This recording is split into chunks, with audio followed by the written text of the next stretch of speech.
We found one! There's one of them found.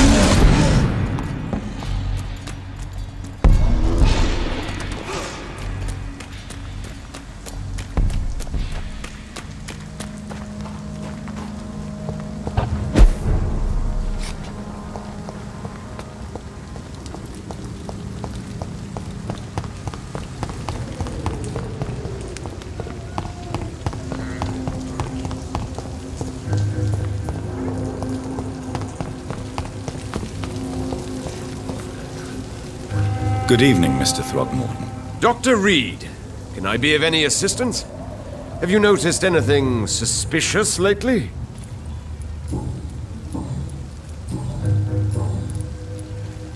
I put up your public service announcement.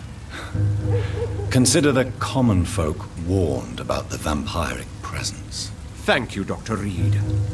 You may not realize it, but you saved a great many lives today. Do you really think they could be useful? See the sad saint of the East End? How a single man can help so many people? I consider myself the discreet protector of these men and women. Tell me, Ichabod, why do you consider yourself the protector of Sean Hampton's shelter? He is a truly inspiring example. Dedicated, pious. His shelter is open to all, whoever they are. Most admirable.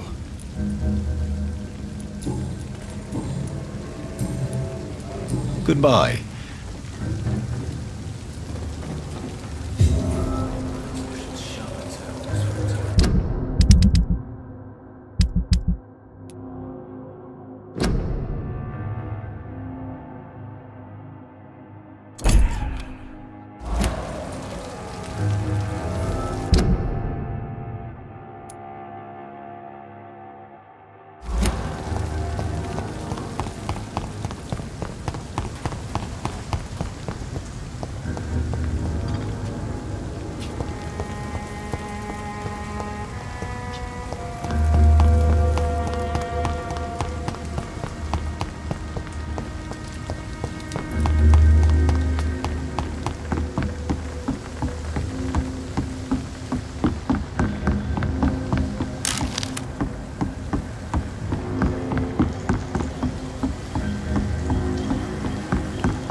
This is a slaughterhouse.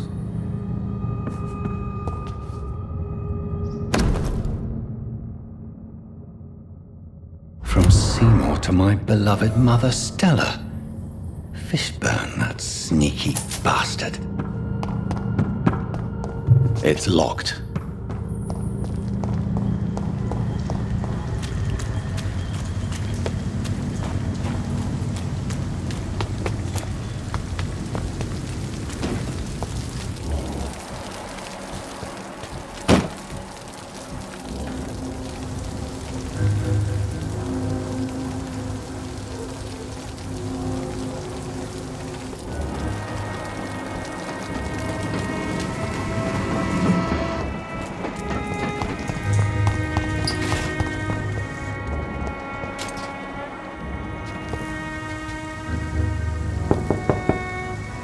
Good evening, madam.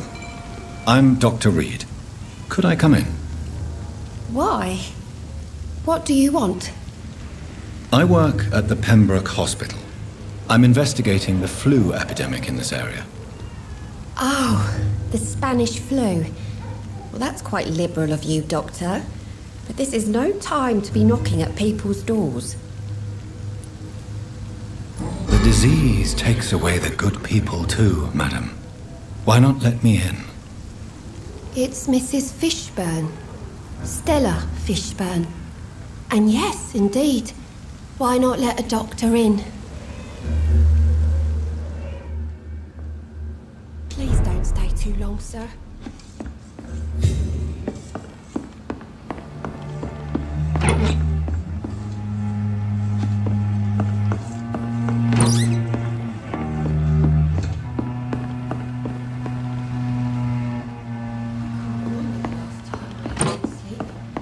I've been nothing but worry.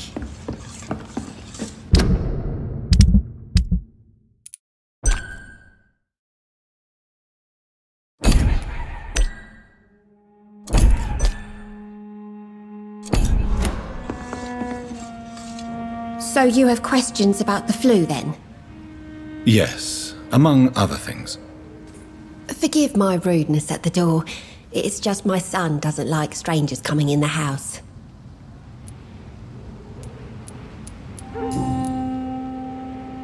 How is life around here? Life has always been hard in the East End. But it's everywhere nowadays, isn't it? Do you think the increase in violence has anything to do with the epidemic? Don't know. But it's most likely linked to the gangs, if you ask me. Recently, it's like everyone has had to pick a side. Violence has always fed on poverty, don't you think? It's a cruel law of the human condition. And selfishness is their rotten fruit. These days, you can just die in the gutter and no one will bat an eye. May I ask what you do for a living, Mrs. Fishburne? Since my husband died, I worked at the Dawson Rope factory, but it closed before the war. I occasionally help at the night asylum, in exchange for food. Did your husband die in the war? Oh no, my Jack was a docker. He died when my Seymour was just a lad. The poor boy saw his dad slip and fall from that scaffolding. How do you pay the rent, then? My Seymour works at the docks, just like his dad.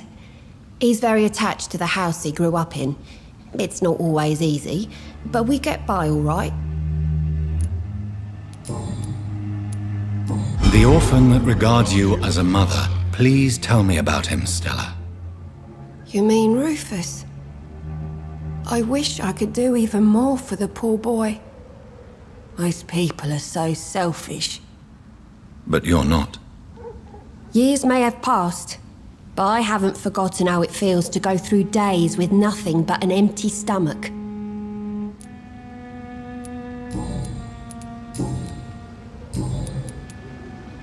I'm trying to locate Mr. Sean Hampton. Do you know where he could be? You talking about the one everyone calls the sad saint? The man who takes care of the homeless? The very same, Miss Fishburne. I'm sorry. I don't know where his shelter is. But if you ask around, I'm sure you'll get your answer. I believe you may find this necklace of interest. What is it? I don't understand. It's a gift your son was hoping to give you. But I'm afraid it links him to the nearby murders. You mean this belongs to one of his victims? Jesus. I knew this day would come. Please, Dr. Reed, accept this for your trouble and leave me be. This day? You mean you already knew? Are you buying my silence? I will not be an accomplice in this. What? No. No. My son's crimes distress me more than you can imagine. But I'm his mother. I love him, I do.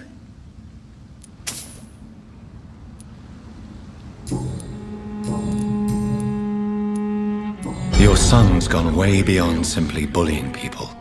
He has a taste for blood, and you know it, don't you, Stella? One night, he told me straight up, in his own words.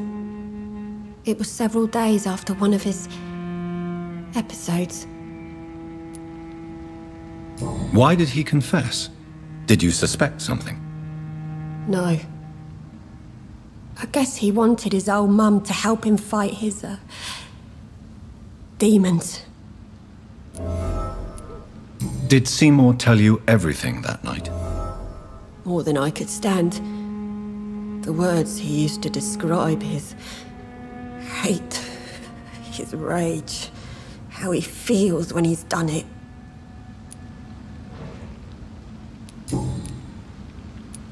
Stella, I know you are ashamed of your son's crimes. So why do you protect Seymour? I can't report my own son, can I? Not a burden I could bear. Burden? How do you mean? They'd hang him for sure. I won't send my only son to his death.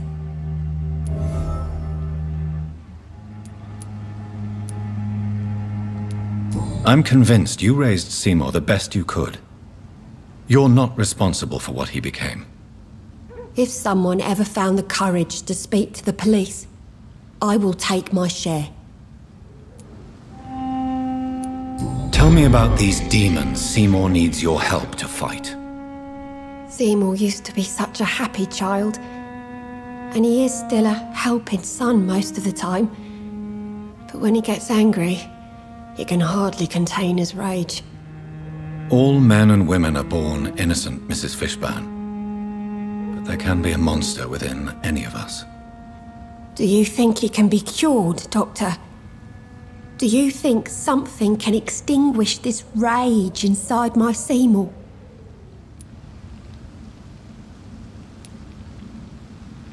I'm afraid these demons, as he calls them, are just a delusional justification to distance himself from his actions.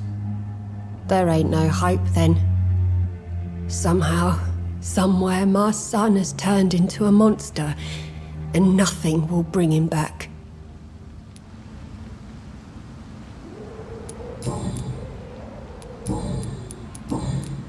Goodbye, Miss Fishburne. Take care.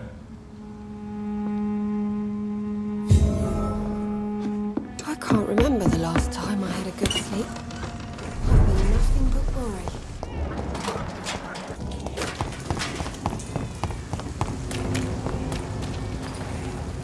Good evening, Mr. Fishburne. Yeah.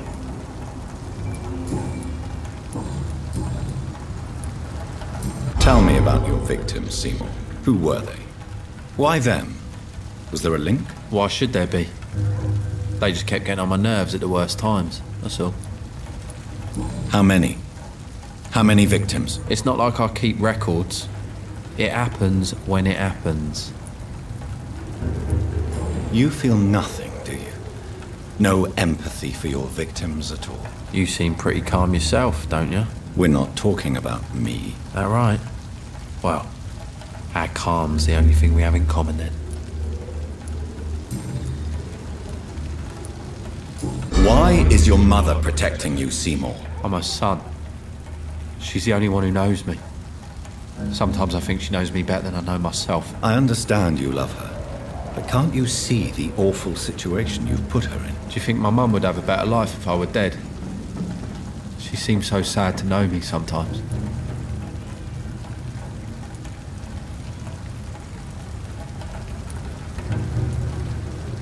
I understand your mother's situation. Obtaining justice at the price of betraying her own flesh. It's quite a dilemma. It might be my mum's wish that I end up swinging from a hangman's noose, but she wouldn't want to be the one who ties a knot round my neck. Did you take pleasure in killing them, Seymour? All those people, all those lives extinguished. I take no pleasure from it. Just gives me peace. Stills the anger. For a time. This rage you feel, have you ever been able to control it? Resist it? I tried. For my mum, I tried for her. Telling the truth made me feel better. For a while. Don't you think you should seek help? Talk to someone you trust, someone who cares about you. No. And don't dare speak about me to your colleagues either. Keep your mouth shut tight. Especially about my mum.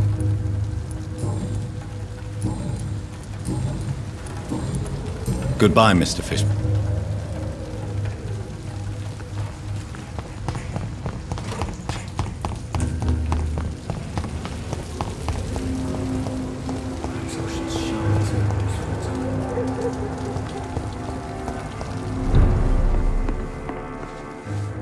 Good evening, Tom. Good evening, sir.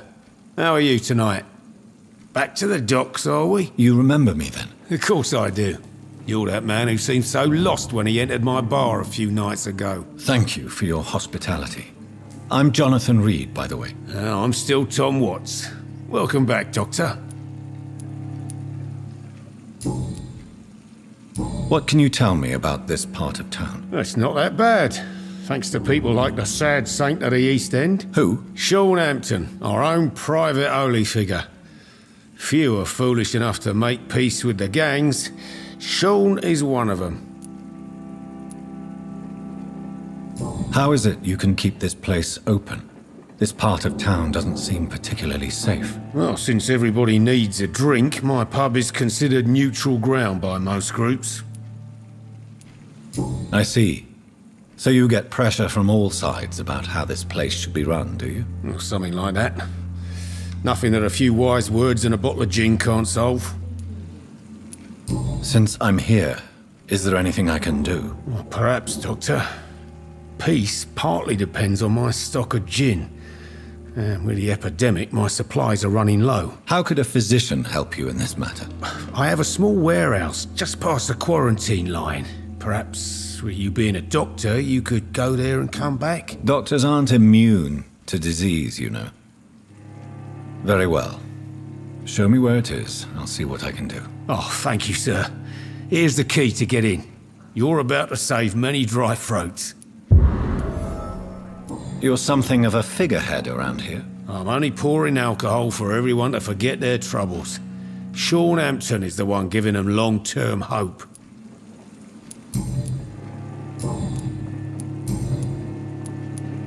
Sabrina seems very fond of you, Tom. I like her too, I really do. I know I'm her boss, and I'm much older and all. But I like her for sure. What is bothering you then? Sabrina is an angry one. She wears it like a coat. I'm not sure I can make her shed that anger. It hurts to see her like that. Tom, I need to find Sean Hampton as quickly as possible. I've been told you could help me. I heard the sad saint was recovering at Pembroke Hospital. Did he leave or something? I believe he returned to his flock. Can you confirm that? Oh, I bet you're right. Sean can't help but worry about the poor and sick. Oh, I guess it has something to do with what happened to him as a baby. Please, tell me. Well, I don't like to gossip, but I heard that the sad saint was abandoned as a baby in front of a Catholic orphanage in Dublin. That would explain his faith and need to help everyone. The important thing is I find him, quickly. Why not try his night asylum? He takes care of those who need a meal or a roof there. Where is it? It's in an old warehouse, northwest of here. Just follow the bank to the west and go north when you reach the end of the pier. Goodbye, Mr. Watts. So few clients. What with the epidemic, no one dares go outside. Evening, miss. Well, I never. That's a first. Customers who make that much mess rarely come back. Never mind in fancy togs. I'm much more myself than when we first met. By the way, I'm Jonathan, Dr. Jonathan Reed. Welcome back to the Turquoise Turtle then, Doctor. I'm Sabrina Cavendish. How can I help you? Being cursed or not is just another. What can you tell me about this area? People don't appreciate that line of questioning round here. You best be more careful with what you say, sir. You look concerned, Miss Cavendish. This is a bad borough. Most people I know are afraid. Most locals will rob you blind, or worse. You best mind your step.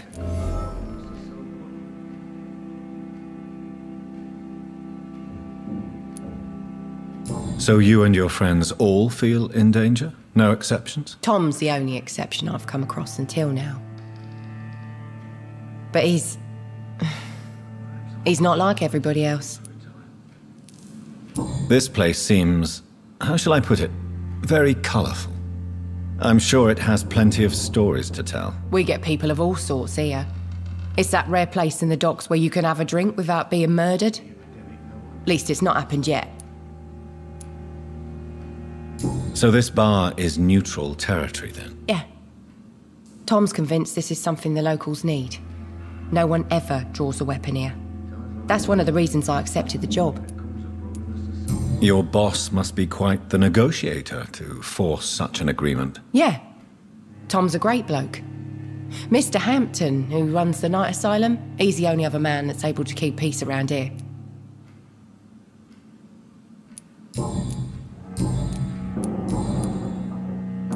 Excuse my curiosity, but where exactly are you from, Miss Cavendish? Something bothering you? What, my name? Or my complexion? Believe me, I never judge someone on their place of birth or the colour of their skin. If that's true, you'd be one of the few not to make fun of me. Just you, Tom, Dyson, Miss Fishburne, and of course Mr. Hampton. I'm sorry if I worried you. I was just curious to find out if you know this part of town well. Nosy. My dad was a sailor from Bombay, and my mum was a maid born up in Glasgow. They got married in London. And here I am. Sabrina, tell me about your true feelings for your boss. I love Tom. Not ashamed of it. Don't care if the customers joke about it neither. Who's mocking you? I mean, we're always together. People will talk, won't they? Does Tom love you? Yeah, but he's always reluctant to take it further. It's not because I'm younger, or because of the colour of my skin. He hates jokes about us.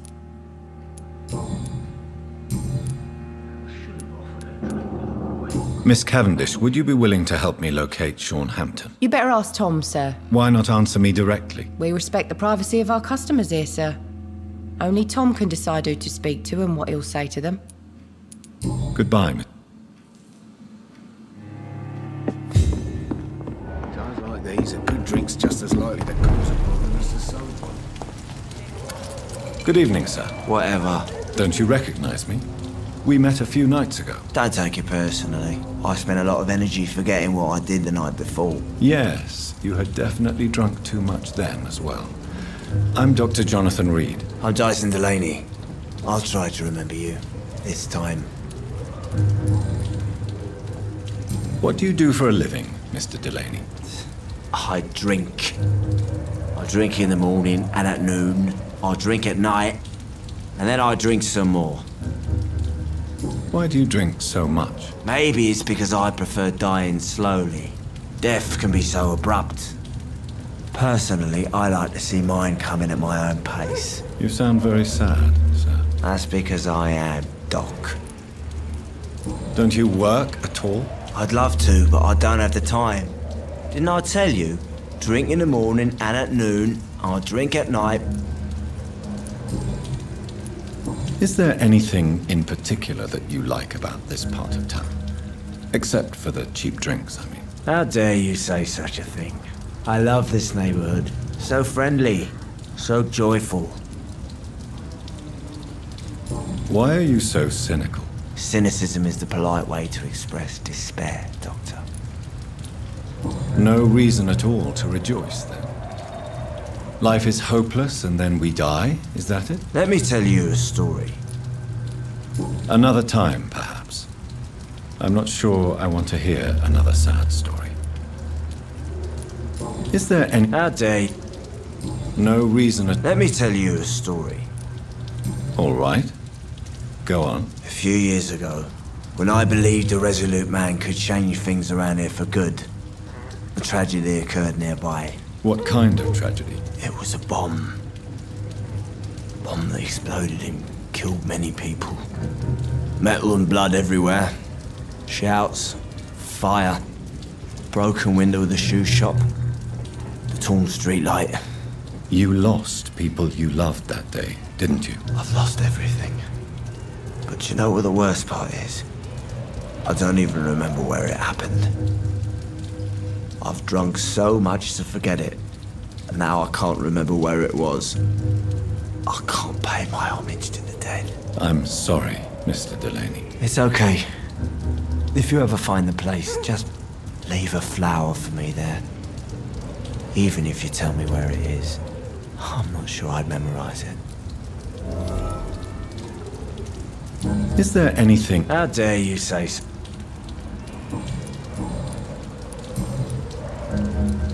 Surely you must have had dreams and expectations when you were young, like everybody else. Sure.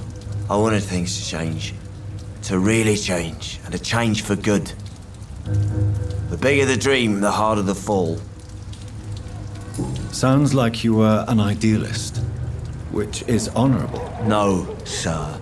I was an anarchist and I believed that exclusive property is a robbery in nature. I wanted a new world to rise from the ashes, Dr. Reed. Do you really think the world is that bad? No, I believe we all can choose to make it better. But most of us are too weak, too corrupt and too guilty. I failed for sure, but others will come. I want to know more about your past as an anarchist, Dyson. I'm still an anarchist, Doctor, make no mistake. I just reject violence as a tool to change the world, unlike my comrades. Do you still see your comrades, then? Even if you don't agree with their methods anymore, I mean. No. I hope they'll come to share my point of view one day. I'll raise my glass to that splendid idea. Do you believe in a bloodless revolution, then? I do not believe in much anymore, Doctor. But I'll admit I like your idea of peaceful change. I like it a lot.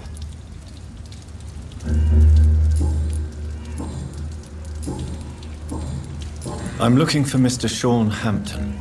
Do you know where I could find him? I really don't know. I heard he'd been abducted. I don't know if he's back. Who could tell me then? About the sad saint. I'll try asking Tom what's about him. Goodbye.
Tom has so much alcohol, he could keep this district afloat for quite some time.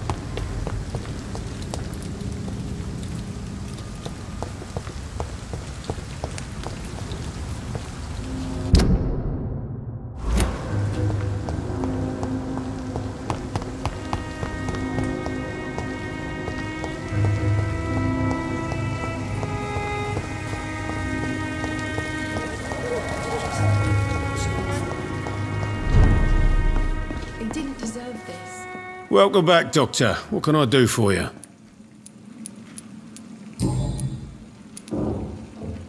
Why does your waitress feel in danger working on the docks? This part of town is dangerous for all, but for women it's worse, as always.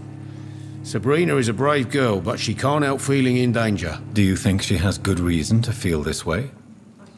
Are you not worried about her safety? Of course I am. The truth is, she's tougher than me deep inside. She just has to learn to control it.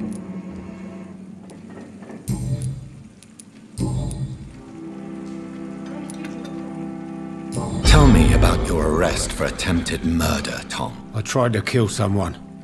I got arrested. I paid my debt and I have nothing to hide.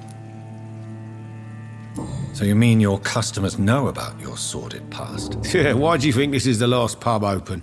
I have nothing to hide and I don't judge. That's a relief for many round here. Do you think prison changed you? Made you a better man? Oh, I don't know about that. All I brought back is bad memories, scars, and an ugly tattoo of a blue turtle. But do you feel cleansed of your sins? All I know is that I'm at peace.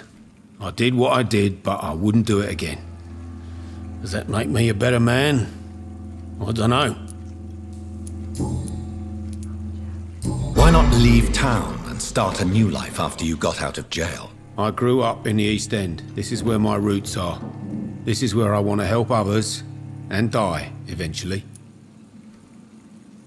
Don't you feel threatened, staying in such a violent and criminal neighborhood? I've made peace with my violent past, Dr. Reed. I may not be a pacifist, but I'm not angry anymore. Do you think the docks will always be a hive of scum and villainy? As long as poverty and fear run the show, I don't see how it would change. Misery loves company, as they say.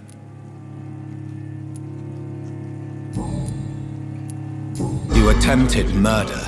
Give me some details. I was given an order to kill. I was an obedient gang member at the time, a proud, wet boot boy. Why did you join the gang? Because I finally felt useful. Do you have any idea what it means to feel respected when the rest of the world shits on you? So you were ordered to kill someone. What happened then? I don't know if you can possibly understand, but I couldn't kill him. I just stood there pointing my gun. Someone saw me. I gave up. Why couldn't you shoot? My target was eating in that fancy restaurant with mirrors and music. He was eating, drinking, laughing. He was having such a good time. I hated him for his bottomless appetite and easy life of easy pickings. And then something happened.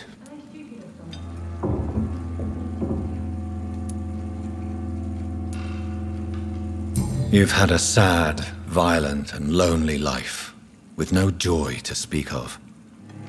You realized that you were living with nothing but sadness. No, not really. I had friends and happiness in my life. It was more about just being pleased for the guy.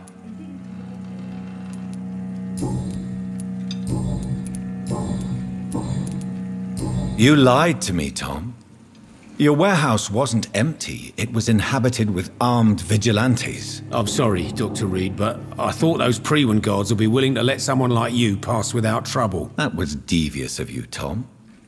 Next time you can bloody well go yourself. I apologize, Doctor, but it's just that I prefer to avoid the law, its enforcers, and all manner of thugs in uniform. Here is your booze. I hope it will appease your customers. Just try not to kill anyone with this poison of yours.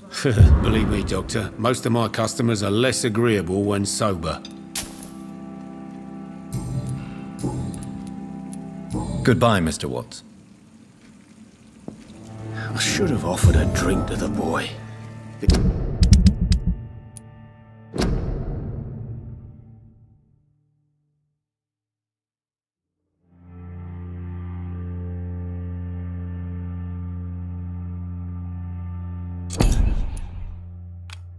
He cursed or not, he's just another lost orphan. I hope I live long enough to see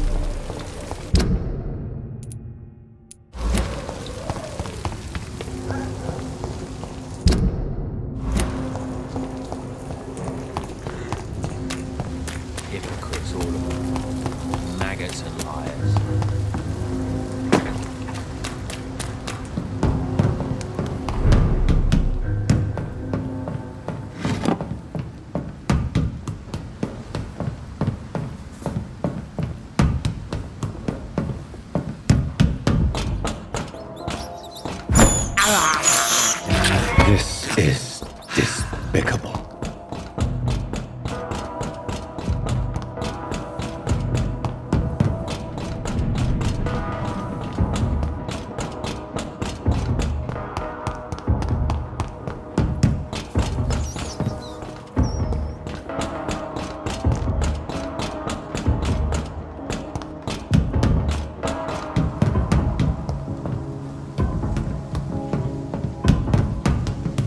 Yes. The place has changed since the explosion, but it was definitely here. I should find some way to pay my respects.